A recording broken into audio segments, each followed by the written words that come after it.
my God. It's so good to Oh my see you. God.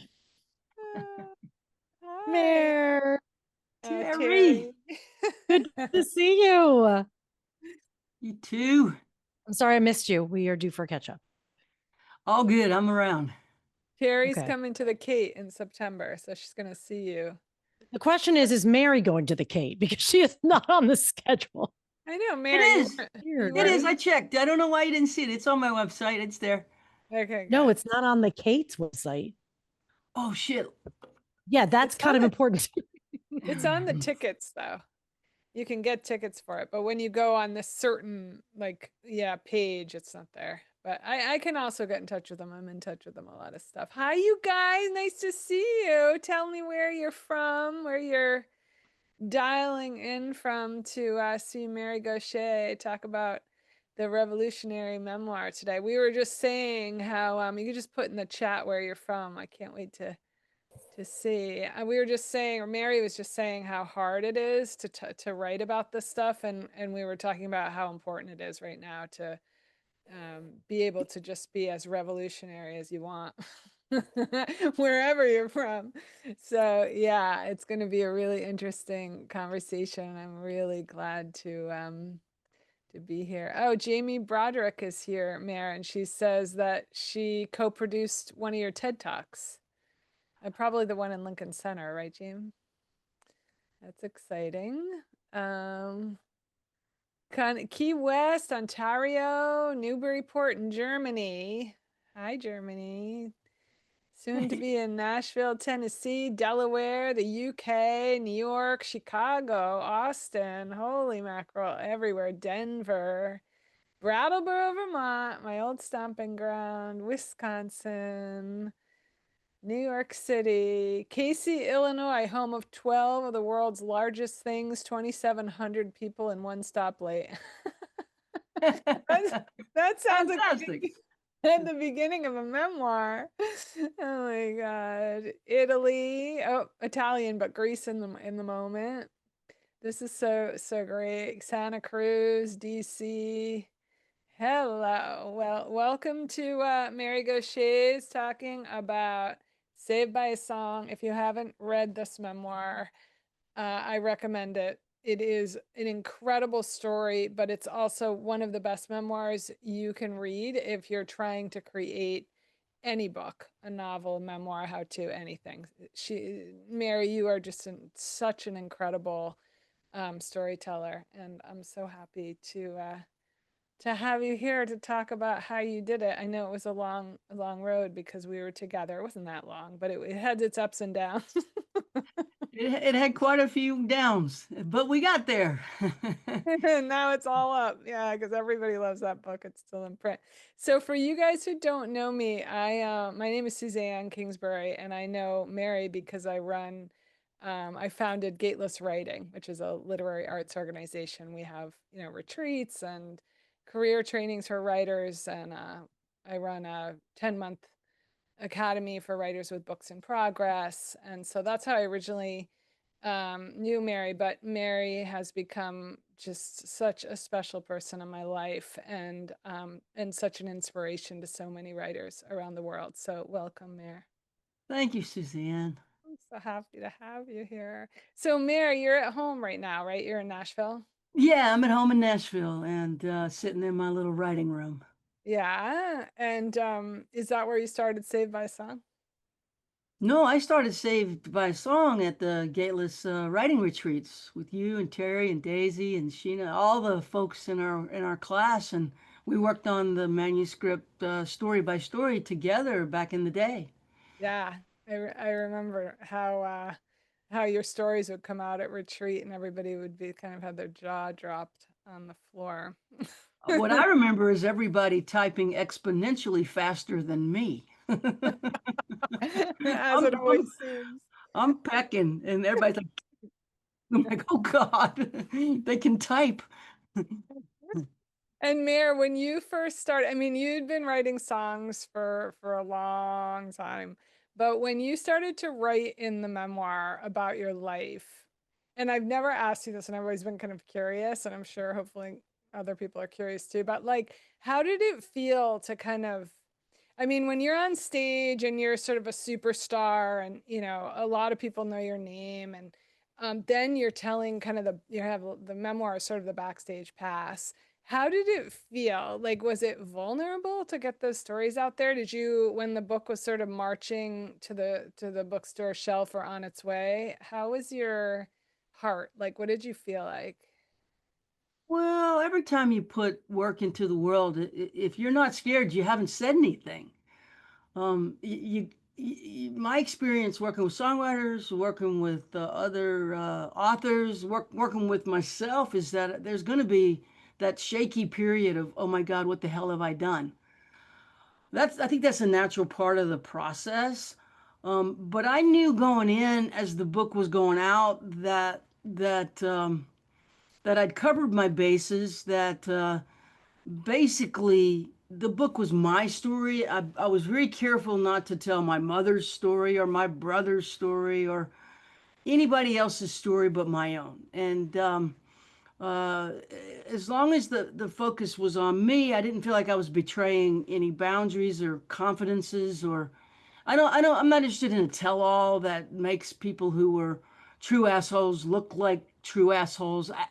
That doesn't appeal to me. What's interesting to me is to try to get to something that will resonate with listeners as a universal truth that makes us connected. So it's me and the reader. It's not me and my family or me and my ex-lovers or all of the things that I could have revealed. That's not kind of the I want to go to one-on-one connection through my own story reaching to readers. So I wasn't I mean, I guess I could have been a little worried about telling my story is such a sort of complex mess that it may have embarrassed my family, but I've been embarrassing my family all along. So it's not new. Yeah, and it's got a lot in it in terms of telling raw, like what I say, like writing raw, meaning like I'm not gonna pretend I'm something else for the reader. I'm gonna tell everything. I mean, that's one of the reasons that it's so compelling, it's so propulsive, the text, the narrative. And I'm curious, like, how do you do it, Mare? Like when you're going into a scene, you write scenes, it's a cinematic. I mean, you're absolutely there as a reader. How do you do that? Like, especially with hard material, how are you moving back and sort of entering into the body of the former self and being able to be the EYE as you move around that scene? Like, why is it so visceral to us? What are you doing when you sit down to write that scene? Well, I think this is where being a songwriter came in handy. That I know that it's the imagery that's going to connect the pictures coming at the reader, painting a scene as if I were a cinematographer and writing a movie script almost. The dialogue and pictures, not a lot of explanation. Hmm. That works in song really well, and it worked in manuscript too. To think of it as each scene, I'm the pen, the keyboard is a camera, and I'm showing you, Yeah. and you'll make sense of it if you see it. Overtelling it is boring, and showing it gets the reader, or in my case with songs, the listener, into their own story. Yeah. And that's where things can really become uh, emotional. I want my readers, my listeners to have an emotional experience. Yeah, if you've ever seen Mary perform, I mean, one of the things that I love about your performances is the arc, and also with your albums, there's an arc. It starts somewhere, you go on a journey, and that really translated into the memoir. And do you remember everything? Like, how are you now? So you have poetic license of sort of filling in that scene. Yeah, it's a strange thing writing a book, as you know. It leads you. I mean, I know my story, but I didn't know how to tell it, and I certainly didn't know how it was going to arc. I had no idea. And the only way I could write it was how I mean, what you said is just write scenes. Just write scene after scene after scene, and then they'll start to tell you how they fit together. And that's just what I did. You know, we all have these memories of things and write it into a scene. And then write another one and another one. And they start to become chapters in a way. And then I realized, oh my God, I can hang each chapter on a song. So the way the book ended up being structured, and I didn't know it was going to do this in the beginning, not at all, was that each chapter is a song. And each song becomes an opportunity for me to open the curtain and show how I wrote that song, which becomes a songwriting lesson of sorts. And then I realized, oh God, if I start with me getting arrested for drunk driving, which is what happened really in my life, that's a great place to start a book. And I have a song called I Drink. And so then the songs follow my life, and the book becomes hung on songs as chapters, and it deepens as it goes along in recovery as I become more and more mentally, spiritually, and physically healthy after I got sober, after I got arrested. And so it's a book about songwriting recovery and then just a straight up memoir as well. Yeah, that's true. And it's interesting that the book, I mean, I remember this from the the Gateless teacher training, that when you would write, it was at the intersection of sort of, yeah, this cinematography almost on the page. And then it was also this journey from kind of, to sobriety and and creativity as like a main vehicle for that. And then it was also just like you're being a very different kind of person in the South than the South was used to, and finding like your other troubadours in there. And that I thought was fascinating, that there were all these layers. And I think it's why people are so affected by the work, because they're learning all the time, but they're also kind of seeing a mirror or finding their person, like, Yeah, you know, it's oh, interesting. I got this old song I wrote 27 years ago called Drag Queens in Limousines.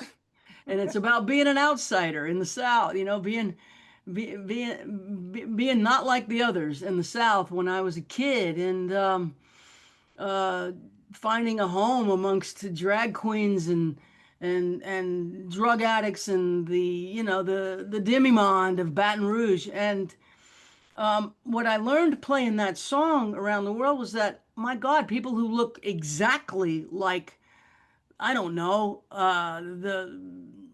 the quarterback of the football team relating to the song. Like the people, hmm, so surprising to me were people who looked exactly like the insiders relating to being an outsider.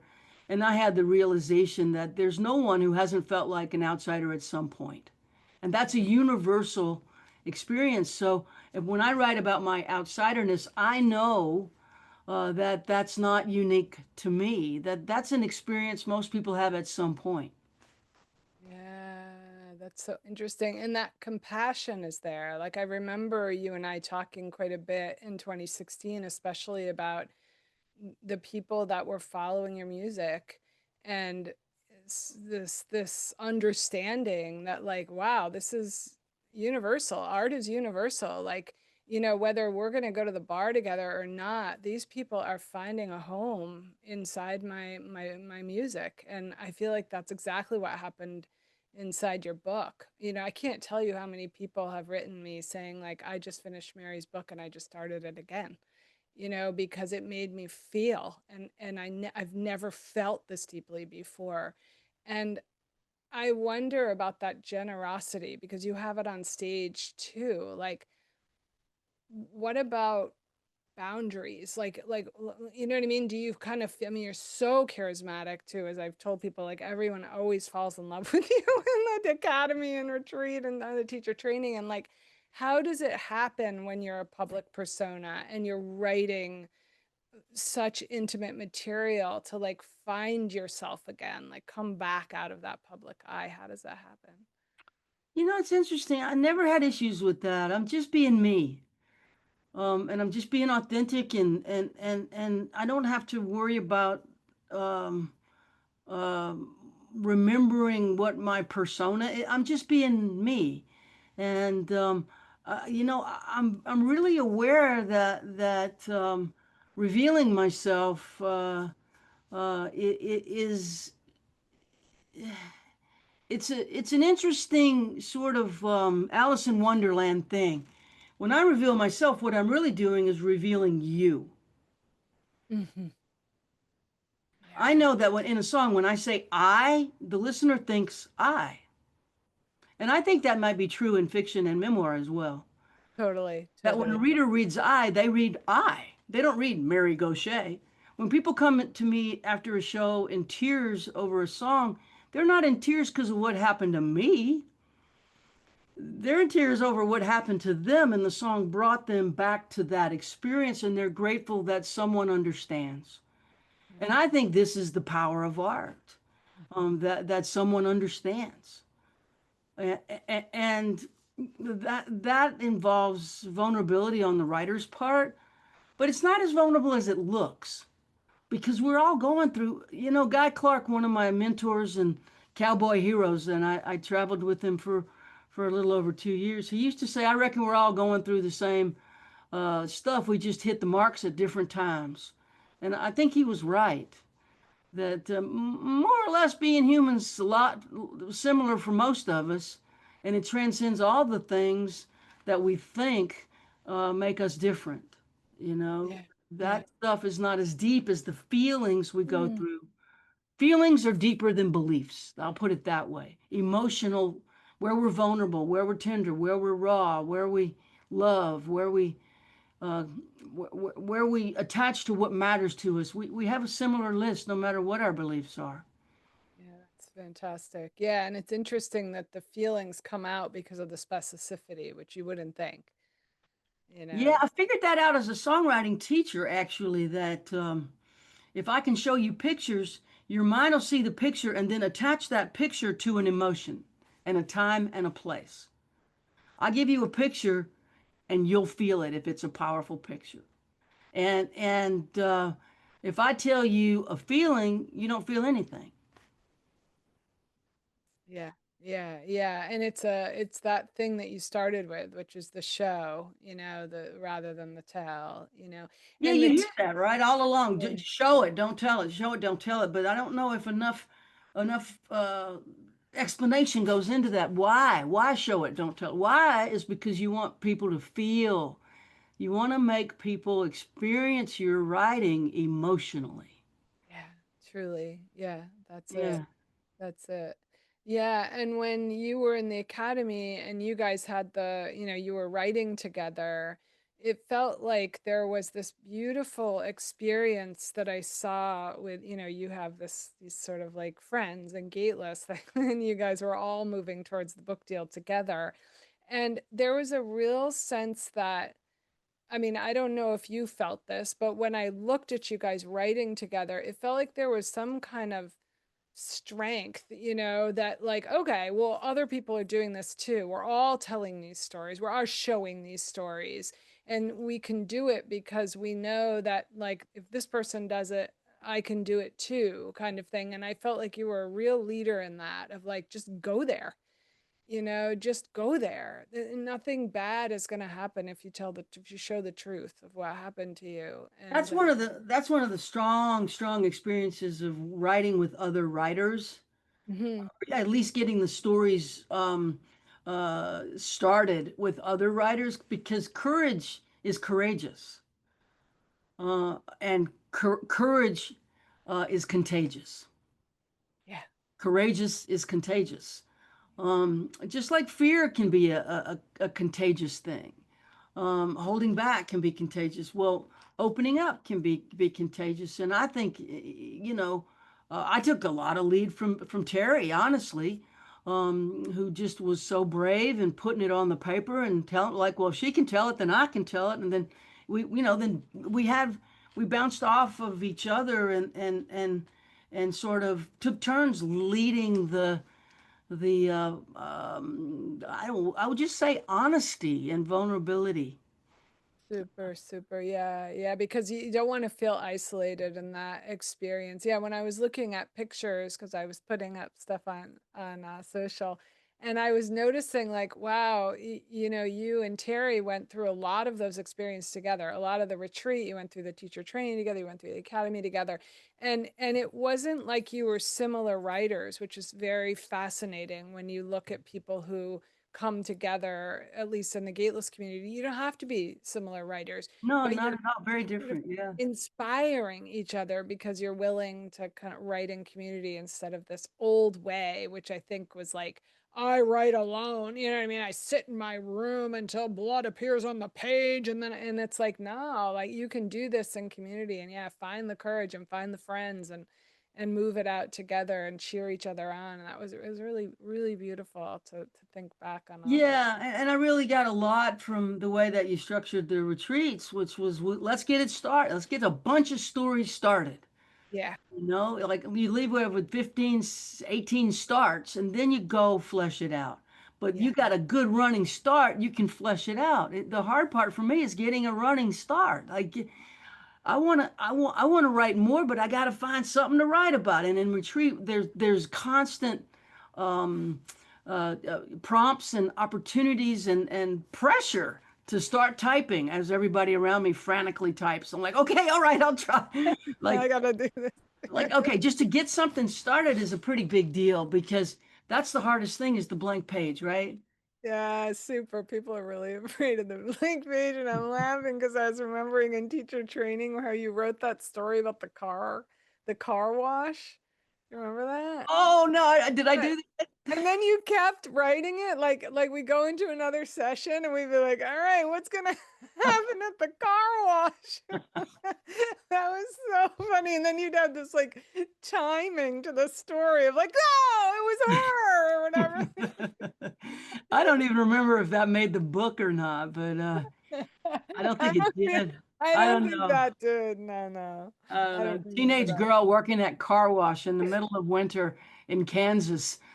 Teenage drug addict girl working at car wash with very old alcoholic men in the middle of winter at Kansas. In Kansas? What could possibly go wrong, right? But you were like the star, like nobody suspected her. Oh my God, yeah, I know yeah. they line up like four drunks and a teenage girl, and the actual thief was me. Yeah. Yeah. Yeah. Those were the days.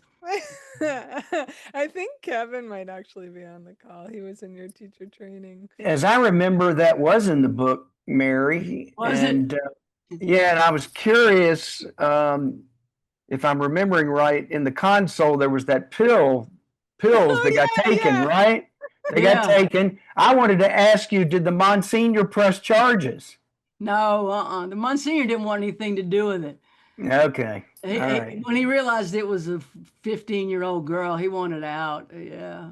Yeah. Yeah, I'm looking it up, but I don't remember what song that would have been with in your memoir. I don't know. But anyway, Mara, that you're just like, yeah, you've got it. You've got like the humor and the depth and like the love affairs, and you've got the arc of like starting at the in the jail cell and all the way up to these huge stages. It's just like a joy to be in process with you and to hear.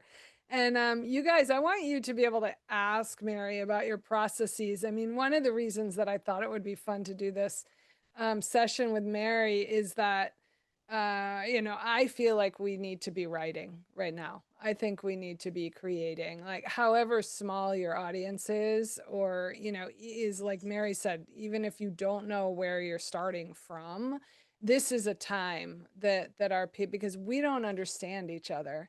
And when you put work out there, you do what Mary does and like, you know, are really vulnerable in showing seen and who you are, it's like, oh, like she's saying, you get to crawl inside somebody else's experience, and maybe that's the only way that we're going to know each other, you know. Now it's one of the only ways. So one of the reasons that I wanted to talk today to you, Mary, was like to talk about the bravery that it takes. Like, where do you think it comes from? Like, if somebody's just saying, I know I want to write, I have things I want to say, I'm busting out, but I don't know how to start, what would you tell them? Well, you know, as a songwriting teacher, and I teach a lot of songwriting workshops, I tell my writers, go write about what you care about for real. Go to what's important to you for real. You know what that is. We don't have time to hem and haw and try to be cute and clever and look for some sort of hit. Just try to sing your heart. What's eating at you? What's heavy inside of you? What's joyful inside? Like for real. And then try to attach that to a scene, a single scene, and that's a verse. You'll get a scene, and it starts to lead to another and another. Yeah, it's beautiful. And it's very much about seeing. It's very much about the five senses. Like, when we're in the gateless room together, a lot of times we'll just close our eyes, we'll drop in, and it's like, just what were you smelling, right? What were you tasting? What were you seeing? And then suddenly you'll see a red car and you'll see your father in it. And, like, it's sort of, and you just write down what you see. You don't try to make it beautiful. You don't, it will be beautiful because it's nobody else has ever written about that red car or your father before in that exact way. So yeah, I think that's it, Mare. And to not try love your telling us that, like, I'm not trying to be anybody else. That this is it. Like, and maybe that's one of the reasons that the book is so moving, because finally we're inside of somebody's voice who's not trying to sell us something, pretend there's somebody that they aren't. You know what I mean? It's just like I'm inside of somebody's life and they're being truthful finally, for maybe the first time we feel that when we read the book. It's an incredible experience. And Mary, your publishing trajectory was interesting because Yale came up and wanted Mary to write a book, Yale University Press, which is like, Yale doesn't ask anyone to write a book. You know what I mean? They have a whole alumni, like they have the most brilliant people in the world, but they approached Mary and wanted her to write a book. And then Mary, you were writing a book, and then you went even, sort of, sorry to say, but higher than Yale University Press, because you got like this huge publishing deal with St. Martin's, meaning, like, senior editor. Everybody wants to work with Elizabeth. So can you talk a little bit about that shift and kind of being in the middle of it and how you reinvented? Yeah, I'm kind of the Forrest Gump of everything. I stumble in and, I'm just this sort of lucky, simple goofball that ends up with opportunity I could have never imagined manifesting. I mean, Yale came to me. There was this guy, Steve, that came to a show I played in New Haven. It's one of the worst shows ever. It was a terrible night. People were talking when I was playing, and I ended up screaming, "Shut the fuck up!" That kind of night. It was not a good night. It was bad, and I just wanted to get out of there and just go to the back to my hotel room and just lick my wounds. They were not there for me. I was the opening act, and it was a bad pairing, and it really wasn't working out so great. People were drunk, and I just hated it. And I was at the table trying to get out of there, selling zero records, and I just wanted to go. And this guy walks up in an ascot. It was like that, what is that, Carly Simon? You walked into the party like you were walking onto a yacht. That line, you know that one? You're so vain. Well, this guy walks up like that guy. I'm like, oh God, is it Warren Beatty? No, it's the editor of Yale University Press. And he invited me to lunch the next day at the place where book people take writers.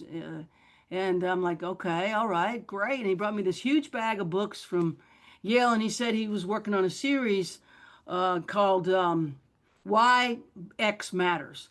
So he done why architecture matters, why acting matters, why translation matters.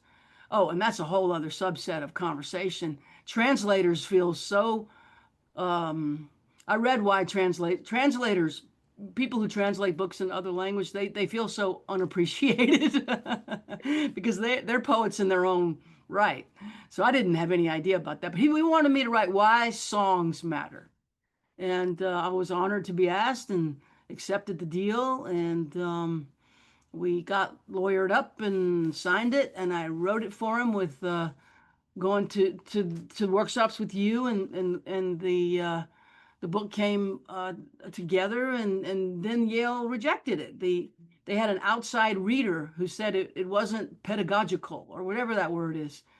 Like, I know, I can't even tell you what key I'm in, much less what notes I'm playing. If you wanted that, you should have got somebody else. I'm a storyteller. I'm not a Juilliard trained musician.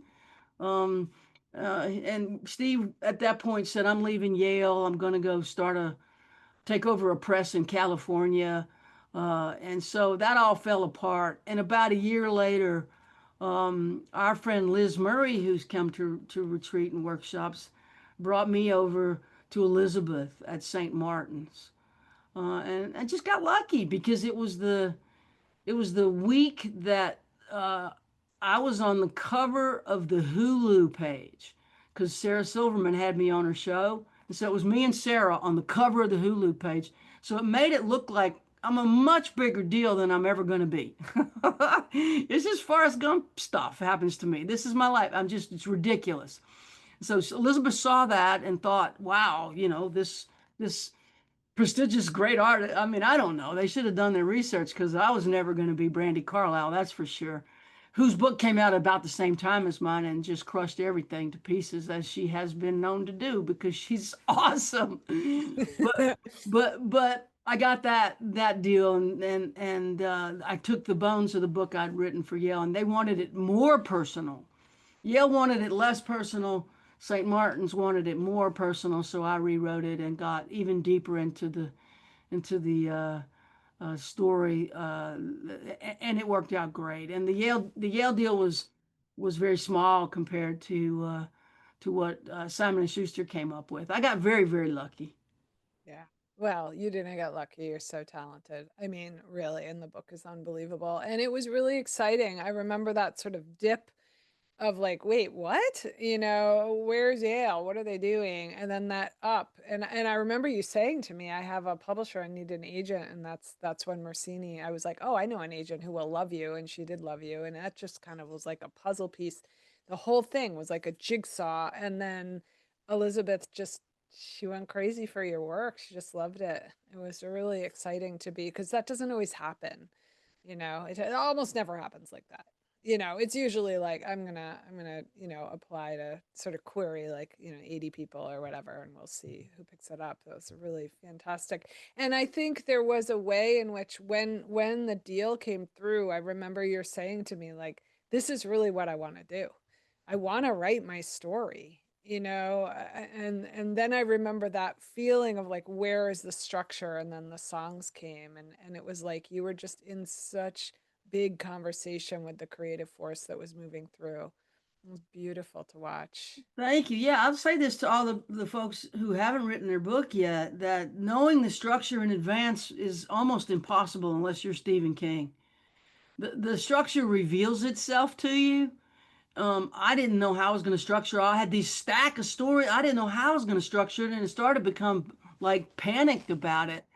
And I sat in a hotel room in, I think, Belfast, Northern Ireland for 18 hours staring at this stuff, trying to figure out the structure. And that's when it hit me. It should be by song.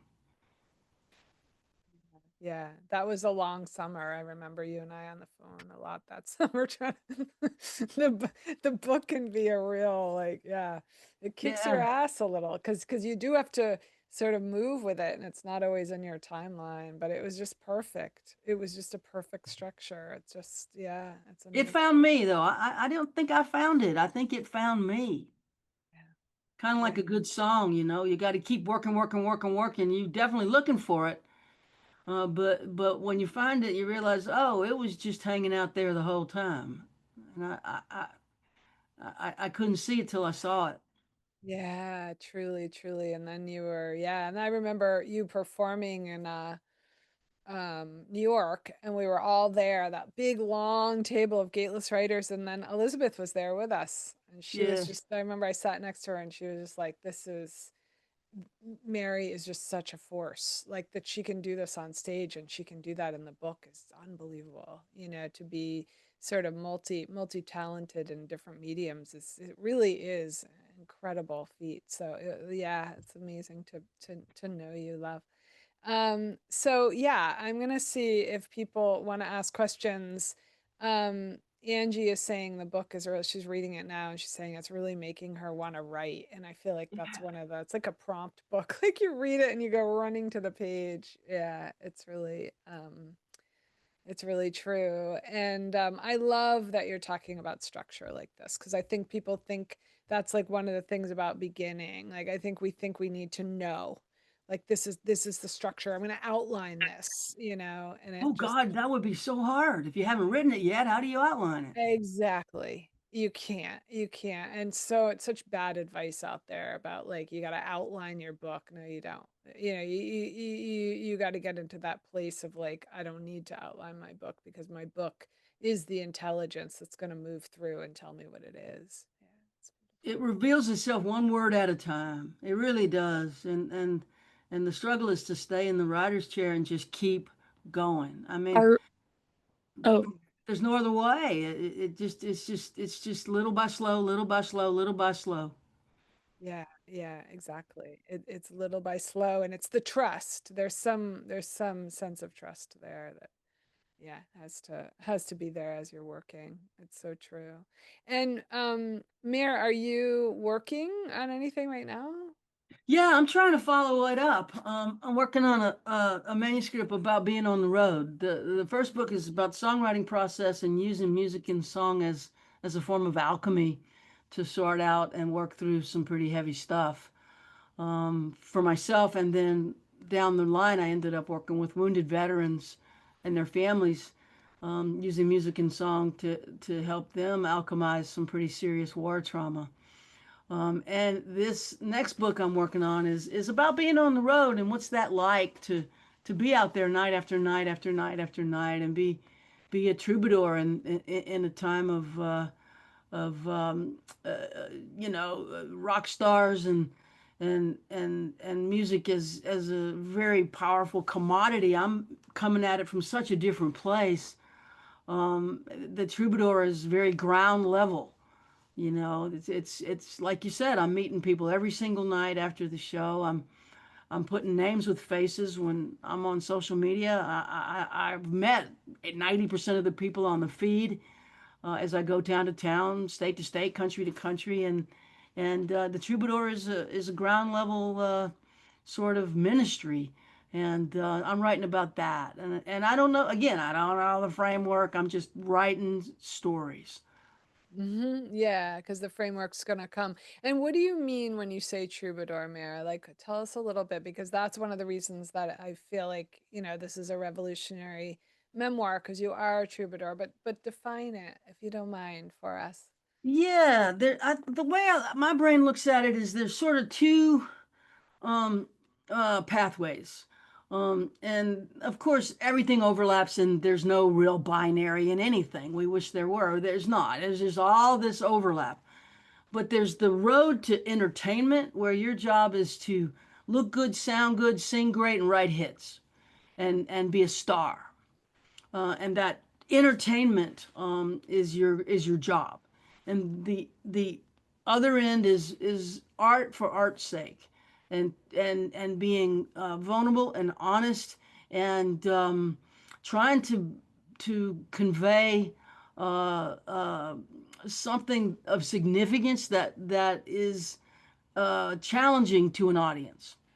And troubadours tend to be um, uh, on that highway.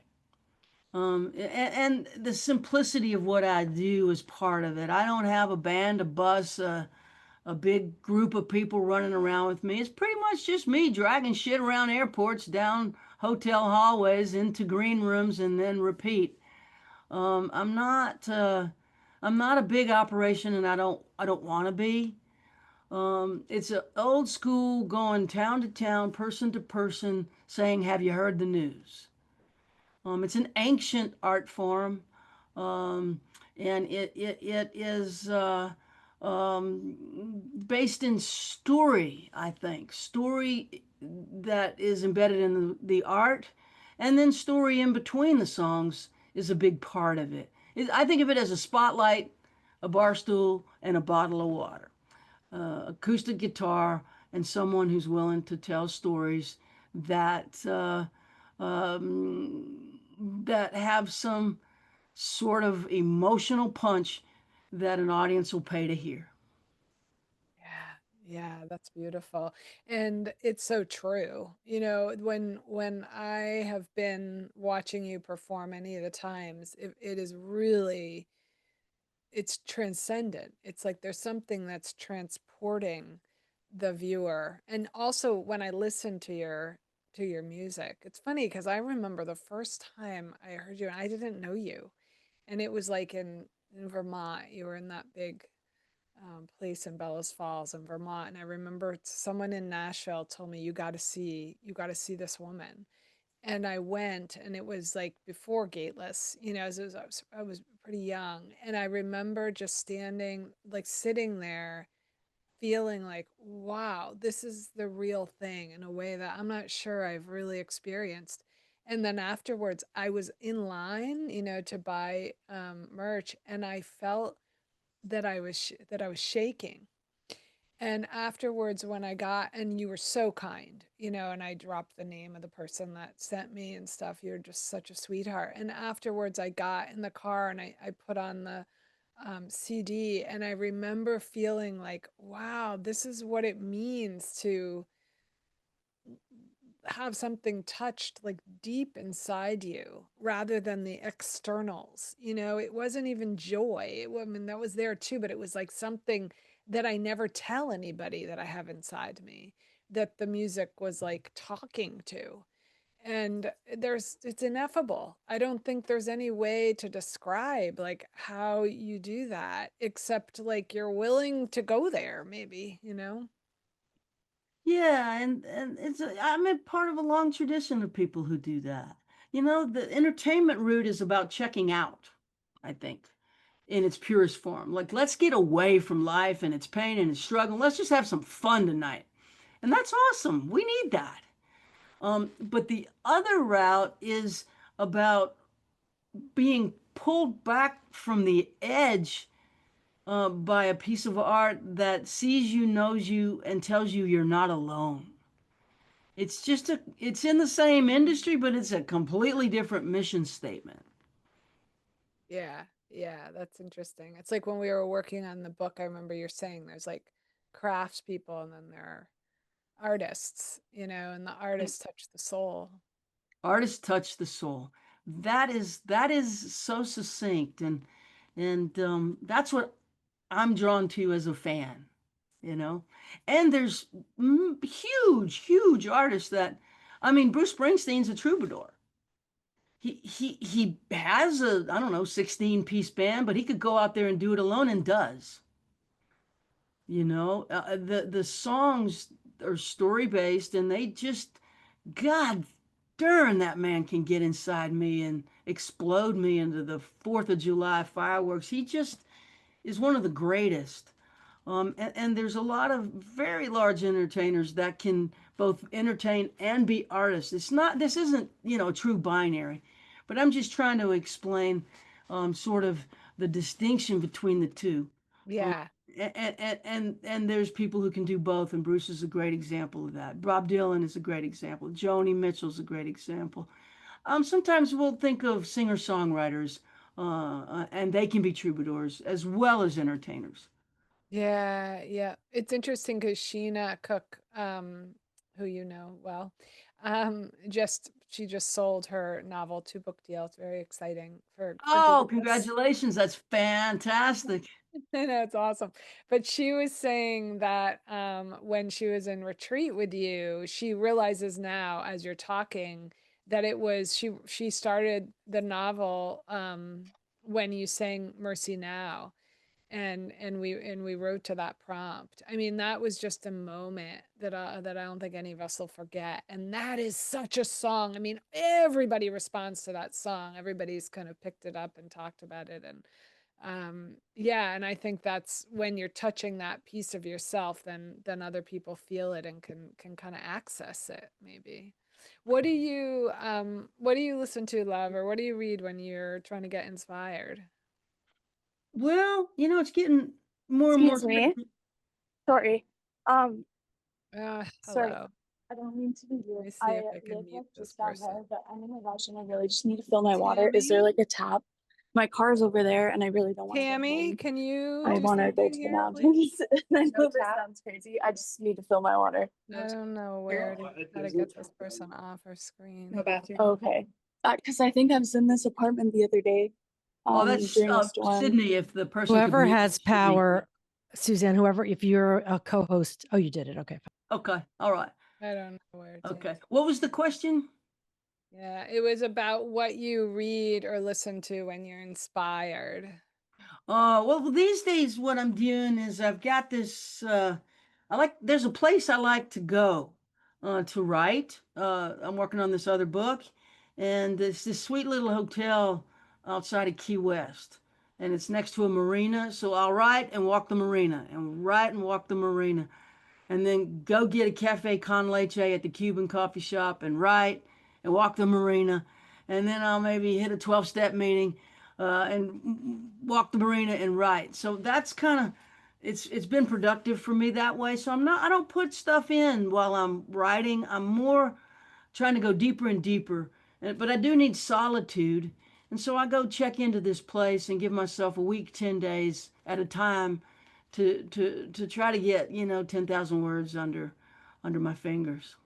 Yeah, that's awesome. I love I love the repetition of it. It's like, all right. Because we always think we have to sit there for like 15 hours. Like, now get up, get the body moving, go back. Looking at boats makes me happy, so I don't want to own one, but I like looking at them. Yeah, totally. Yeah, it's true. Walking the marina is kind of good for the shaking it off, and also it clears me so that the story can keep coming. Yeah, truly. And Laura Haver has a good question. So you have a lot going on, like a lot of different projects. How do you decide what to work on? Like how do you choose what you're going to move towards? Well, I'm pretty good at spinning plates. Before I got into entertainment, I was in the restaurant business, and I had 3 different restaurants going simultaneously that were 3 different concepts. So I'm able to move through a lot of different stuff pretty well. I love teaching. I've got a bunch of songwriting workshops coming up. We just talked about Omega. I'll be teaching at Omega, I think in 2 weeks, something like that. First week of September. We've got another songwriting workshop coming up next week out in a place called Big Indian, New York, with my friend Steve Poltz. And then we've got a tour of Europe, England, Scotland, Ireland coming up, and then I'm gonna, try to take a good 2 weeks to go to Key West and move the manuscript along. Um, I'm not doing a great job of writing new songs right now. I do need to do that, but I go where I mean I'm more interested in the manuscript right now than the songs. And I'll follow my interest. I'll go with what my passion, what I'm loving doing. I don't want this to be drudge. I don't want to have to do it. Like I get excited. Like when I get 1,500 good words, I'm like, yeah, let's get some ice cream. Yeah. It gets exciting. Yeah, that's awesome. I know. And it's good to celebrate those little wins. Oh, heck yeah. It's 1,500 words at a time, and I'm stacking them, and I'm getting towards like halfway there, and I'm into it. Yeah, that's awesome. Yeah, and also to like kind of hang loose with it. It sounds like hang out with it in a way. I go where I'm most interested in being.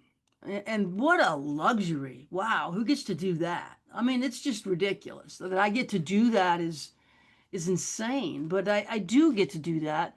And so I want to follow the trajectory that I'm most interested in. Yeah. And the other thing that such a good question on here is Sarah Johnson is writing about how her great grandmother was threatened with murder by her husband. Sarah is an incredible writer. She's been in the Academy a few times, been on retreat. And she's saying, can you talk about how you write about brushes with the law? I mean, you're really good at this. She's trying to weave it into the genealogy of her story. But yeah, like how did you, was it, I mean, I feel like it's often funny with you, but like talk about it a little bit. Well, microscopic detail.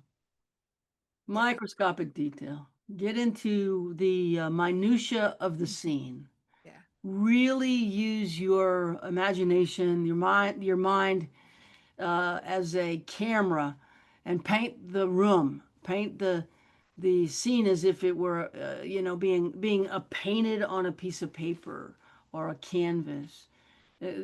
Get deep into body language, describe clothes, describe the floor, the ceiling, the walls, the tone of voice, the language, what they're doing with their hands, what they're doing with their face, the haircut, what does that look like? There's minutia in microscopic detail that makes it come really alive.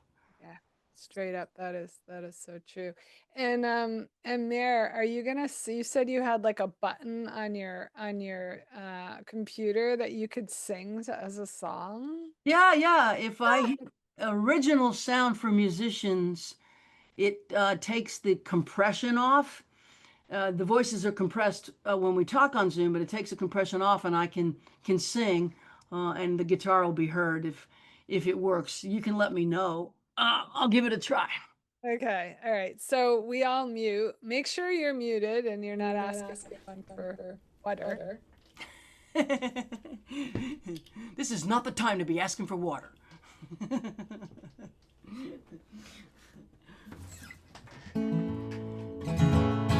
Guitar sounds like a guitar? Yeah? All right.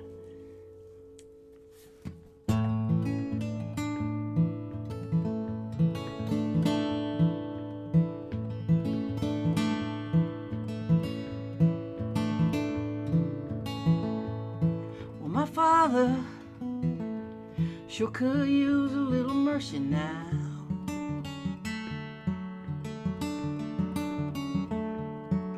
The fruits of his labor falling right slowly on the ground.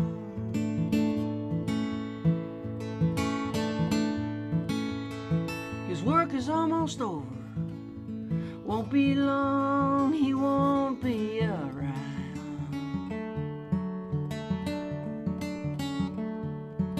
I love my father.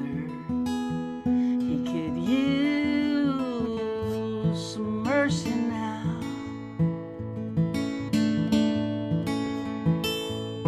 And my brother, he could use a little mercy now.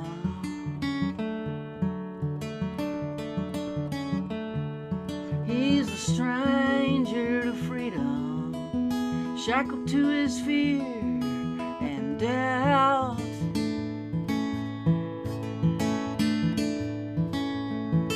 The pain that he lives in, it's almost more than living will allow.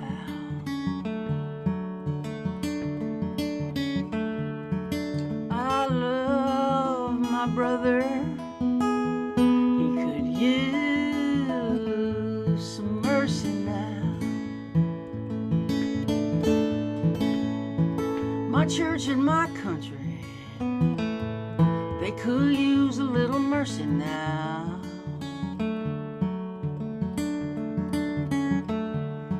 As they sink into a poison pit, it's gonna take forever to climb out.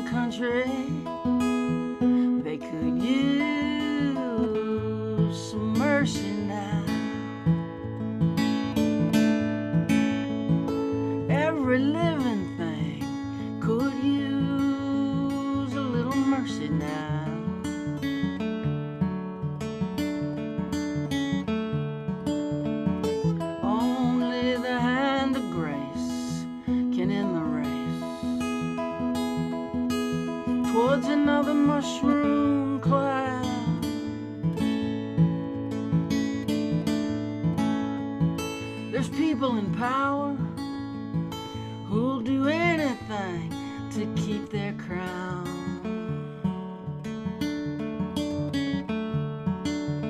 I love life, life itself could use some mercy now.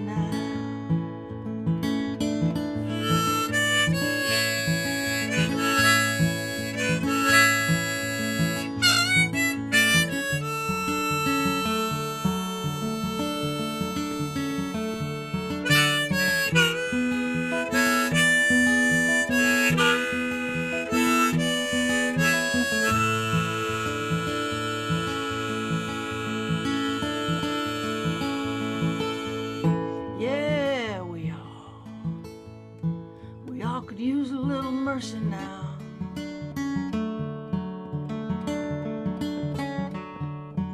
I know we don't deserve it, but we need it anyhow.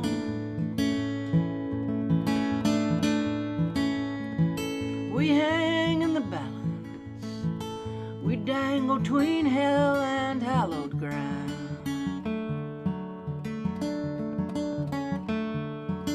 And every single one of us could use some mercy now.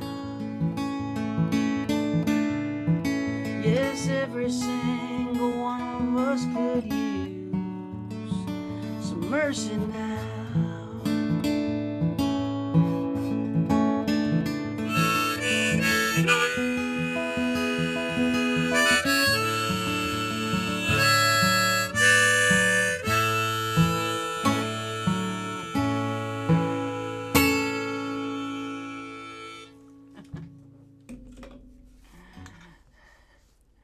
Oh my God.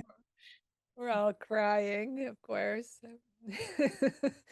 That was so beautiful. And it's like, you know, that revolution can be about mercy and can be about like, you're just so amazing, Mary. We love you. Thank you so much. I mean, for everything that you said and being willing to go out there and touch the soul. And yeah, they're just like getting past the performative and into like who we are as people. It's just incredibly beautiful. So, so grateful to have you here today, love. Thank you. And I just want to encourage all the writers or the people who want to write a book or even just a simple story that is a one-page thing to just take yourself on a little journey and see if you can give yourself goosebumps.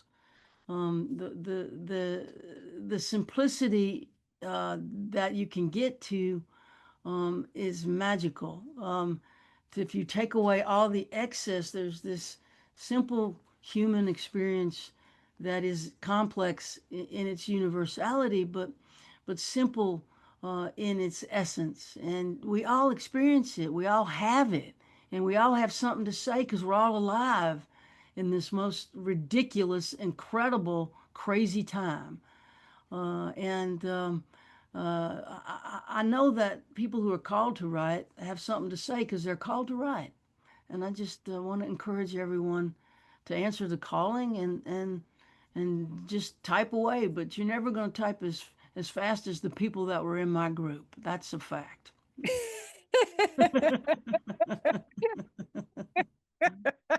And that's okay. And that's okay. Speed is not a requirement. Oh my God, honey, thank you so much. I can't wait to I'm going to see you next not this coming weekend, but the weekend after it at Omega. I can't wait. I'm so excited. And I'm going to see you at the Kate on the 20th and like, oh my God. We love you, honey. We genuflect. You're awesome. Thank you, thank you, thank you all for coming. I feel like I just shared like a really incredible trip with you all, listening to that and hearing Mary. So have a beautiful night. You guys try to stay in this incredible hive and out of the fray, at least for this evening. Thank you, Mary. Thanks, Suzanne. Thanks, everyone. Love you, baby.